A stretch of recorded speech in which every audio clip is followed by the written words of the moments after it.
여러분, 신앙인들은요, 간증거리가 많아야 됩니다. 신앙의 삶을 살아가면서 간증할 것이 없다. 그건 신앙생활을 잘못한 거예요. 신앙생활을 하면서 간증할 것이 많다는 것은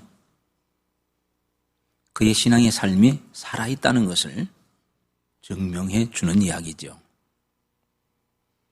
간증할 것이 없다는 것은 결국 신앙이 죽었다는 얘기인데요. 이런 간증을 하면서 신앙생활을 하는 자는 그 신앙생활이 힘이 있습니다.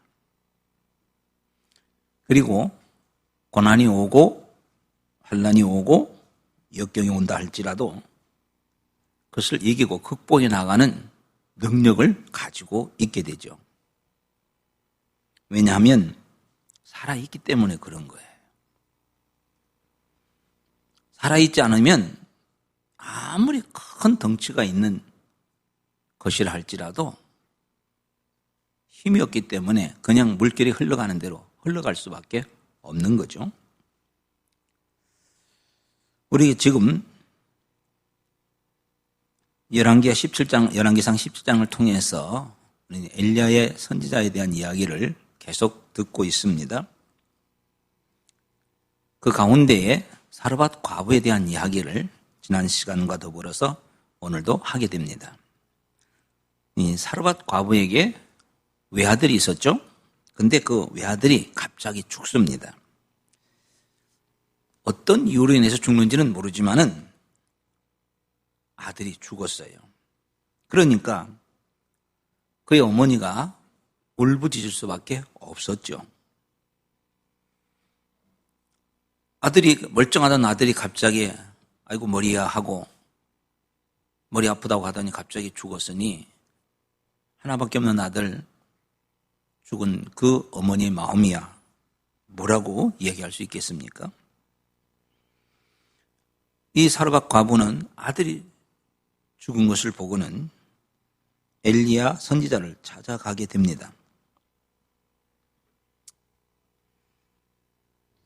그리고 엘리야 선지자는 그 죽은 아들을 데리고 자기가 거처하는 방에 올라가서 간절히 기도했고 결과는 그 아들이 다시 살게 되는 기적 같은 역사가 일어나게 되죠. 오늘 우리는 이런 사실들을 통해서 몇 가지 중요한 사실들을 배울 수 있게 됩니다. 첫 번째, 바른 신앙은 사람이 아닌 하나님을 찾게 되는다는 것입니다. 바른 신앙의 삶은 사람을 찾는 것이 아니고 하나님을 찾게 돼 있다라고 하는 것을 배우게 된다는 거죠. 사르밧 과부는 하나밖에 없는 아들이 죽자 엘리야 선지자를 찾아갑니다. 그리고 엘리야 선지자에게 항변을 하게 됩니다. 사실 사르밧 과부는 엘리야를 찾아가서 아들을 살려달라고 그렇게 하는 것이 아니었어요. 아들이 죽었다는 것 때문에 지금 엘리야를 찾아가서 지금 막 대들고 당신 때문에 아들이 죽었다라고 이야기를 하고 있는 거죠. 원망하고 지금 짜증을 내고 있는 내용이에요. 18절 말씀 한번 읽어볼까요? 우리 18절 한번 읽어보겠습니다. 18절 시작. 여인이 엘리야에게 이르되 하나님의 사람이여 당신이 나와 더불어 무슨 상관이 있으냐. 내 죄를 생각나게 하고 내 아들을 죽게 하려고 내게 오셨나이까. 여러분, 이 여인의 말 속에서 아들 살려달라는 얘기 있습니까? 없어요. 살려달라는 얘기 없어요. 당신 때문에 왜 여기 와가지고 내 아들 죽었다. 지금 원망하고 불평하고 있는 겁니다. 당신이 왜 나한테 와가지고 나로 하여금 이 재앙을 만나게 되었느냐는 것이죠. 원망하고 지금 불평하고 있는 거예요.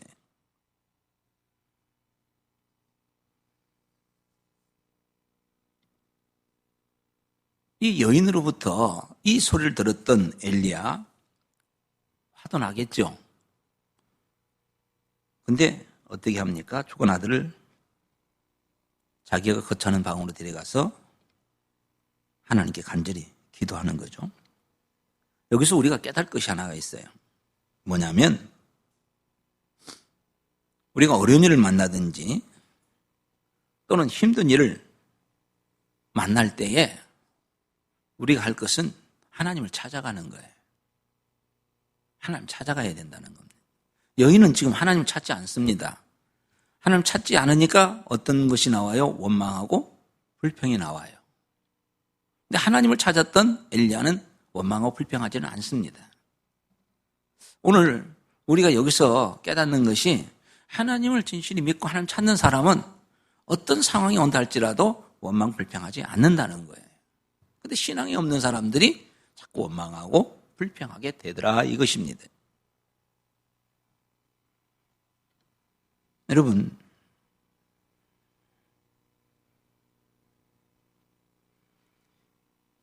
사르밧 과부가 아들이 죽자 엘리야를 찾아갔던 것은 원망하고 불평하기 위해서 찾아간 거예요. 당신 때문에 우리 아들 죽었다. 그 얘기하려고 찾아간 겁니다. 근데 여기에 대해서 엘리야가 무슨 소리 하는 거예요? 내가 왜 당신 아들 죽였어? 그러면서 그 사르밧 과부를 윽박지르고 나 아니다. 그러면서 항변한 것이 아니죠. 어떻게 해요? 그냥 그 아이를 데리고 자기 다락방에 가서 하나님께 기도하고 있는 거예요. 여러분, 신앙의 사람은요, 할 말이 많지만 할 말 안 해요. 그냥 기도할 것밖에 없다는 거죠. 여러분, 우리 이런 신앙 있는 사람이 되기를 원합니다. 신앙의 바른 자세는 바로 이런 어떤 상황이 와도 원망 불평이 아니라 기도하는 거다 이것입니다. 원망하려면 하나씩 원망할 수밖에 없어요. 엘리야도 그 여인 보고 원망을 하나씩 원망할 수 있어요. 내가 당신 아들 죽였나? 그러면서 큰 소리 칠 수 있어요. 근데 엘리야는 그렇게 안 합니다. 여인이 그런 얘기를 해요.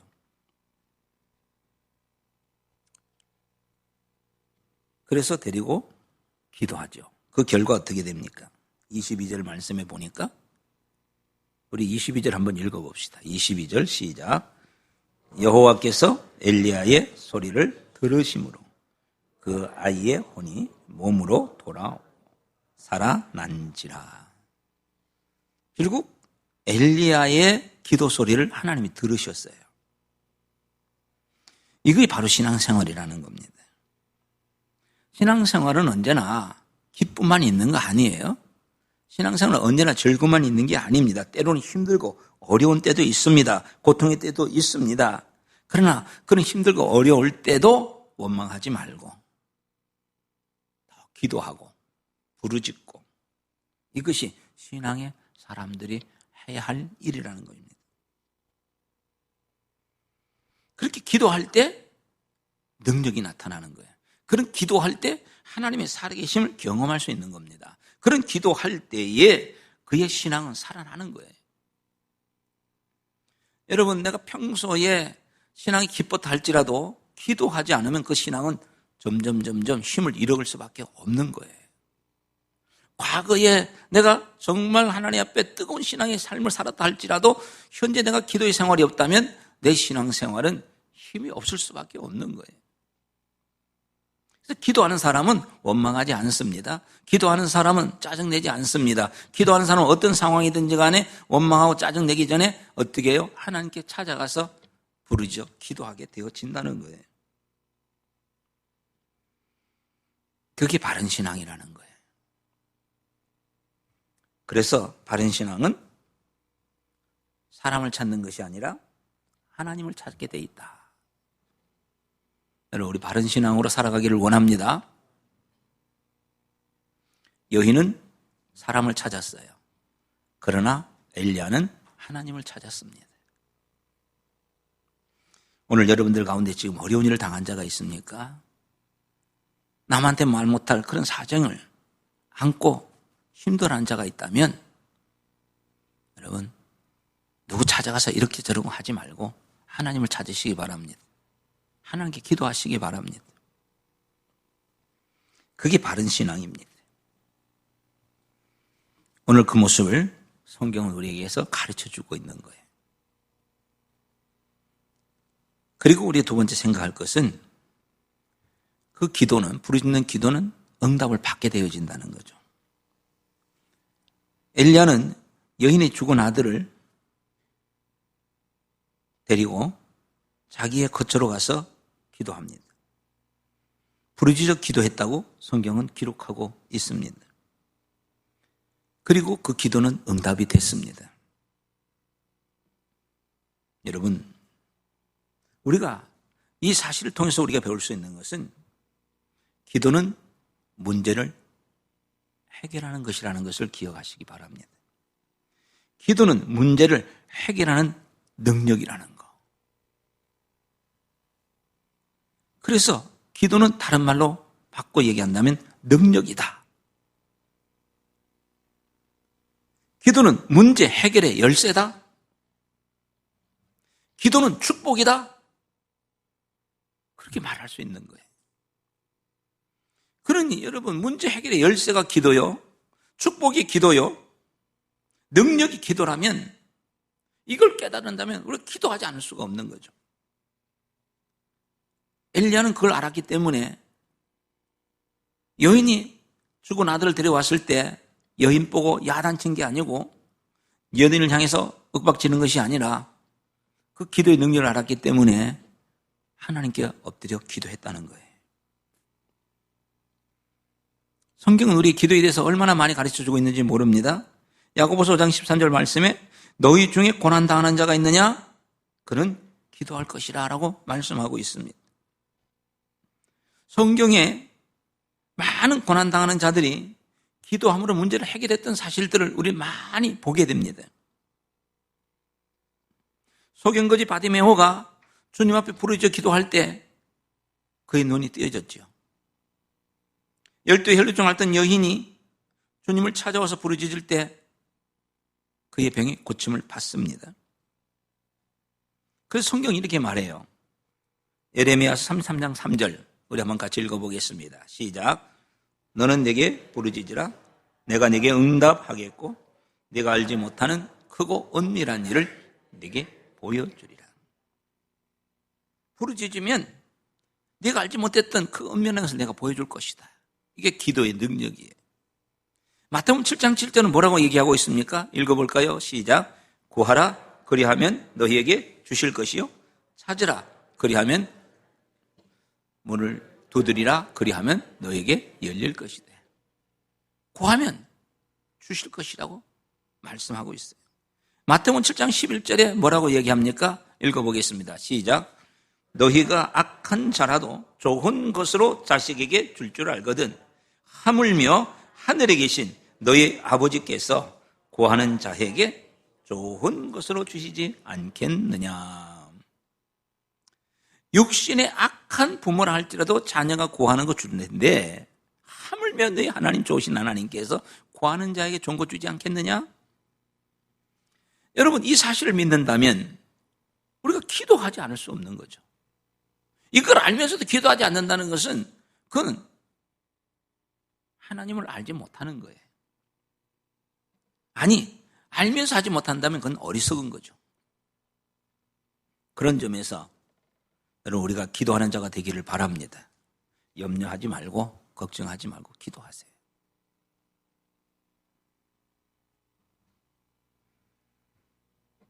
그리고 세 번째, 바른 신앙생활은 깨달음을 통해서 성숙해진다는 것입니다. 읽어볼까요? 시작.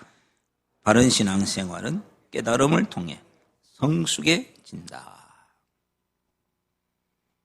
여인은요, 죽은 아들이 다시 살아난 것을 보면서 그의 신앙이 성숙해진 모습을 보여줍니다. 우리 24절 한번 읽어볼까요? 24절 읽어봅니다. 시작. 여인이 엘리야에게 이르되 내가 이제야 당신은 하나님의 사람이요 당신의 입에 나 있는 여호와의 말씀이 진실한 줄 아노라 하니라. 여기에 여인이 말하는 건, 여인이 엘리야에게 이르되 내가 이제야 당신은 하나님의 사람인 것을 알았다. 여기 이제야라는 말, 이걸 여러분 기억하시기 바랍니다. 내가 이제야, 이것은 뭐예요? 이제 내가 깨달았다, 그 얘기입니다. 내가 이제 알게 되었다라고 하는 거예요. 확실하게 알게 됐다는 것을 얘기하고 있는 거예요. 사실 한번 생각해 보세요. 한번 물어봅시다. 여인은 지금까지 하나님의 능력을 경험하고 있습니까? 경험하지 못하고 있습니까? 지금 살면서. 지금은 가뭄이 왔다고 그랬어요. 먹을 것이 없었다고 그랬어요. 그런데 지금 여인은 지금 그 가뭄 속에서 주님이 주시는 능력 가운데서 굶지 아니하고 살고 있어요. 어떻게 해요? 병에 기름이 다하지 아니하고 통에 가루가 다하지 아니하고, 그죠? 지금 그 상황에 있는 거예요. 조금밖에, 하루밖에 먹지 못하는, 한 끼밖에 먹지 못하는 거 먹고 죽으려고 했는데 지금 하나님의 은혜로 지금 그걸 계속적으로 먹고 있는 거예요. 지금 그건 기적을 경험하고 있다는 거예요. 지금 이 여인이 기적을 경험하고 있으면서도 왜 이런 믿음이 없었을까? 지금 이런 기적을 경험하며 있으면서도 이런 기적 경험하면 모든 거 다 믿을 수 있었을 것 같은데 그러지를 못하고 있는 거예요. 여러분, 지금 매일 여러분 먹을 게 없는데, 집에 가면은 먹을 게 없었는데 하나님께서 매일 먹을 거 가져다 줘요. 여러분, 그러면 하나님 잘 믿을 것 같죠? 하나님 시키는 대로 다 잘할 것 같이 보이죠? 그런 기적을 경험하는데 말 못하겠어요. 그건 뭐 순종할 것 같죠? 하나님 죽으라면 줄 것 같죠? 지금 여인은 기적을 경험하고 있어요. 매일 그것도. 근데 이제야 내가 하나님이 살아계심을, 이제야 하나님이 내 아이를 통해 살리는 것을 이제 알겠느라고 얘기를 하고 있을까요? 그전까지는 그걸 몰랐을까요? 매일 통에 가루가 다하지 아니하고 병에 기름이 다하지 아니하는 그런 경험을, 늘 기적 같은 경험을 하고 있음에도 불구하고 이걸 생각지 못하고 깨닫지 못하고 있었다는 거예요. 처음에는 그걸 깨달았겠죠. 근데 이게 계속 되어지니까 무뎌진 거예요.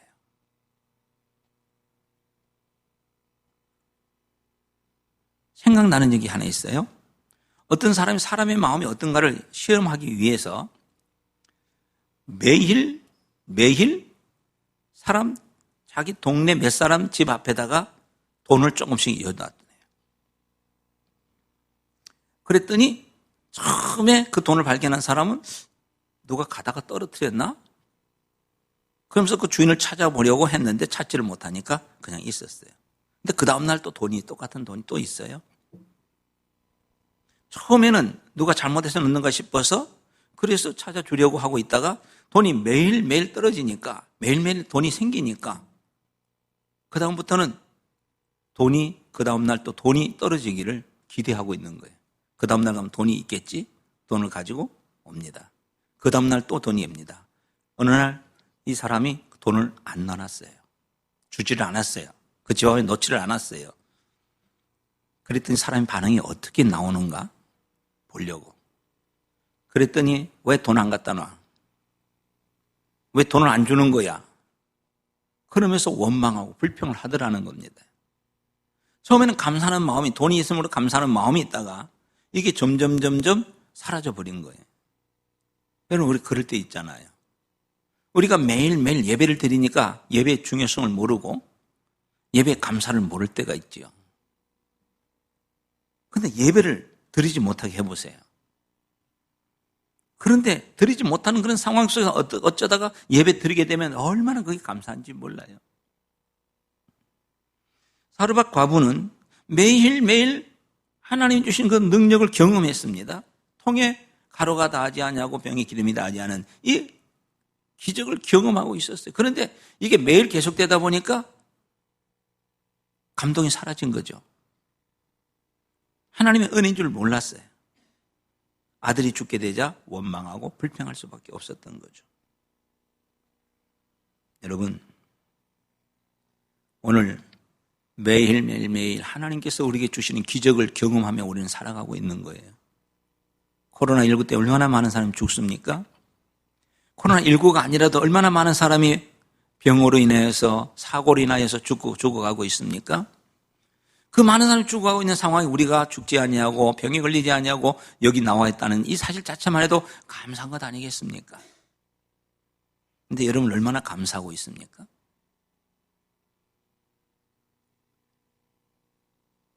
여러분, 우리 시찰내에서 우리 교회가 저녁 예배를 드려요. 주일날. 다른 교회는 아무도 안 드려요. 누가 그러더라는 거예요. 왜 중앙교회 예배를 드려가지고 우리를 못 살게 구느냐고. 언제 우리가 그들을 못 살게 굴었어요? 중앙교회는 예배 드리는데 왜 우리는, 여러분, 우리가 하나님 앞에서 저녁에 모여 기도드리고 예배하는 것이 그게 왜 그들에게는 괴로움이 되는 거예요? 아니잖아요. 여러분, 우리는 하나님의 은혜가 늘 계속된다는 것을 기억하시기 바랍니다. 내가 고통을 당할 때도 하나님의 은혜는 계속 내려오는 거예요. 그래서 우리가 조금 전에 불렀던 찬송가 301장에 있던 것처럼 지금까지 지내온 거 주의 크신 은혜라. 지금까지 지내온 것이 어떻게 지나왔든지 그게 다 하나님의 은혜라는 것을 우리는 고백할 수밖에 없는 겁니다. 사르밧 과부는 지금 매일매일 기적을 경험하면서도 살고 있으면서도 그게 매일 되니까 그걸 그냥 그 은혜를 잊어버린 거예요. 감동을 잊어버린 거예요. 그리고 아들이 죽었다는 이 한 가지 때문에 지금까지 그가 받고 있는 많은 은혜를 다 잊어버린 거예요. 지금까지 하나님이 내게 주셨던 그런 은혜를 다 잊어버리고 지금 아들 하나 죽었다는 것 때문에 원망하고 불평하고 있다는 거예요. 여러분, 그런 아들이 다시 살자. 그때서 이 사르밧 과부가 하는 얘기가 내가 이제야 하나님이 살아계심을 내가 알겠다. 여러분, 하나님의 은혜를 깨닫는 자가 되기를 바랍니다. 바른 신앙생활은요, 깨달음을 통해서 성숙해지는 거예요. 깨닫지 못하면 아무리 좋은 것 같다 해도 몰라요. 그래서 우리 신앙은 깨달음을 통해 성숙되어진다는 것을 기억하시고요. 우리에게 어떤 일이 생긴다 할지라도 하나님이 내게 주신 은혜를 기억하면서 감사하는 자가 되기를 원합니다. 마지막으로 하나님의 사람으로 인정받는 우리가 되기를 원합니다. 오늘 말씀은 사르밧 과부에게 주어지는 놀라운 변화, 그런 영광만을 이야기하고 있는 것이 아닙니다. 우리가 여기서 우리가 더 깨달을 것은 사르밧 과부가 받았던 그 놀라운 은혜를 우리가 경험하는 것보다는, 그것도 우리에게 필요한 것이겠지만 그보다도 엘리야를 통해서 주시는, 엘리야에게 주어진 그 영광에 대한 이야기를 우리가 알아야 되는 거예요. 엘리야에게 주셨던 그 은혜,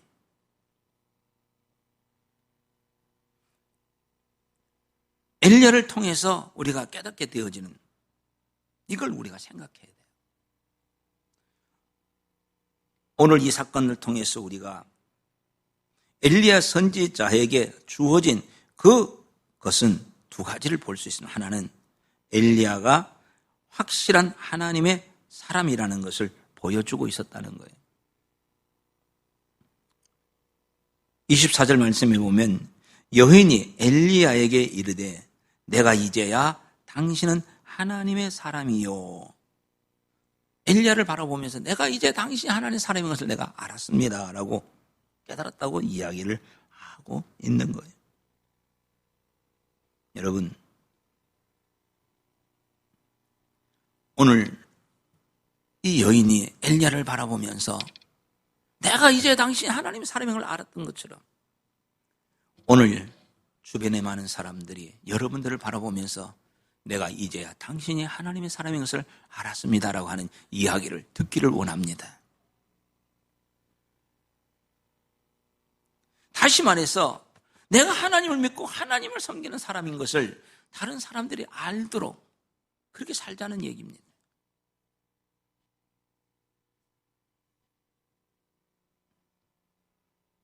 나를 바라보면서 수많은 사람들이 뭐 저런 사람이 있어, 저래도 예수 믿는다고, 저를 믿을 바에 차라리 내가 안 믿는다? 여러분, 그런 자가 아니라 나를 바라보면서 그동안 믿지 못했고 알지 못했던 사람들이 내가 이제야 당신이 하나님의 사람인 것, 내가 이제 당신이 정말 믿음의 사람인 것, 내가 이제 정말 당신이 좋은 사람인 걸 내가 이제 깨달았다고 고백할 수 있도록 그런 삶을 우리가 살자는 것입니다.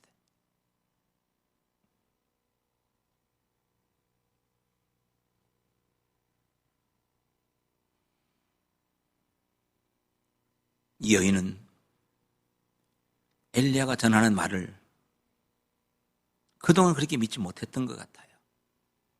그런데 오늘 24절에서 고백하는 것을 보면 당신의 입에 있는 여호와의 말씀이 진실한 줄 아노라. 당신이 이야기하는 이야기가 진실한 이야기인 줄 내가 이제 알았다. 여러분, 다시 말해서 우리가 이런 엘리야와 같은 이 모습을 통해서 다른 사람으로 하여금 내가 하나님의 사람이요, 내 입에서 나오는 것이 진실한 말이라는 것을 보여주는 그런 삶을 우리가 살자는 거예요. 얼마나 많은 거짓이 많을 치고 있는지 모릅니다. 믿거나 말거나 하면서 그냥 자기 하고 싶은 대로 다 이야기하는 것이 얼마나 많은지 몰라요. 여러분, 지금은 TV조차도 믿지 못하고 있지 않습니까? 나라 정치하는 사람들이 자기 조를 하고 자기에게 유익한 말만 자꾸 하도록 해놓으니까 사실 그거 믿다가 실패하고 그거 믿다가 잘못되는 것들이 얼마나 많이 있는지 몰라요. 그래서 정치하는 사람들이 정권을 잡으면 제일 먼저 잡아야 할 것이 방송국이라고 하지 않습니까? 그래야 자기가 원하는 대로 방송을 해서 사람들을 현혹할 수 있으니까요. 여러분, 방송도 믿지 못하는 그런 시대에 우리가 살고 있는 거예요. 오히려 그런 것들을 이용해서 자기의 뜻을 펼치려고 하는 이런 악한 시대에 우리가 살고 있습니다. 그런데 오늘 그런 악한 자들이 아니라 오늘 엘리야 입에서 나오는 말씀이 정말 진실된 하나님의 말씀이라는 것을 이 여인이 깨달았던 것처럼 오늘 저와 여러분 입에서 나오는 말이 진실된 하나님의 말씀이 되기를 원합니다. 그래서 많은 사람들을 살리고 많은 사람들이 기쁨을 주고 많은 사람들이 용기를 주고 많은 사람들에게 힘을 줄 수 있는 그런 삶이 되기를 원합니다.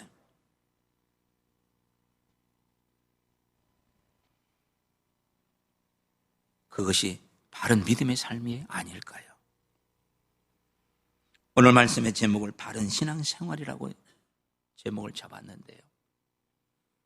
바로 이것이 바른 신앙생활의 모습이라고밖에 볼 수 없는 것이죠. 말씀을 정리해 봅시다. 바른 신앙생활은 사람이 아니라 하나님을 찾는 것입니다. 부르짖어 기도함으로 응답을 받는 것이 바른 신앙생활입니다. 바른 신앙생활은 깨달음을 통해서 성숙해지는 것입니다. 바른 신앙생활은 하나님의 사람으로 인정을 받게 되는 겁니다. 오늘 저와 여러분들이 이런 바른 신앙으로 살아가게 되어질 때 우리는 하나님 앞에 나갈 수밖에 없고 하나님 주신 놀라운 능력을 힘입을 수밖에 없고 하나님의 사람으로 인정받아 많은 사람들이 우리를 바라보면서 하나님을 섬길 수 있는 그런 복된 일들이 일어나게 될 겁니다. 오늘 주신 말씀 기억하면서 우리 바른 믿음의 삶으로 살아가는 바른 신앙생활하는 우리 모두가 되기를 주님의 이름으로 축복합니다. 기도하겠습니다. 하나님 감사합니다. 하나님께서 오늘도 우리에게 은혜를 허락해 주셔서 말씀으로 함께 주시니 감사합니다. 하나님, 살다 보면 어려운 일 있고 힘든 일이 있습니다. 때로는 우리가 속는 일들도 많이 있습니다. 그러다 보니 우리 신앙생활조차도 때때로 거짓일 수도 있고 믿지 못할 때가 있음을 봅니다. 많은 사람들이 교회를 믿지 못하고 믿음의 사람들을 믿지 못하겠다고 이야기를 합니다. 하나님, 이제 말씀을 따라서 가르쳐준 대로 우리의 삶은 바른 믿음의 삶이 되게 하여 주시옵소서. 누가 보든지 간에 바르게 믿는 것을 보여주는 자가 되게 하여 주시옵소서. 우리의 삶을 통해 하나님을 보여주고 우리의 삶을 통해 하나님 능력이 나타나고 우리의 삶을 통해 생명의 역사가 일어나는, 그래서 하나님의 영광을 받으시는 그런 삶이 우리 속에 있게 하여 주옵소서. 코로나19로 인하여서 믿음 생활조차도 힘들어가는 이 시대지만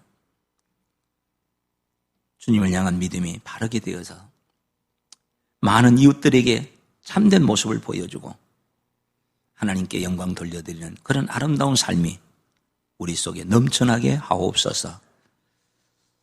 예수님의 이름으로 기도하옵나이다. 아멘.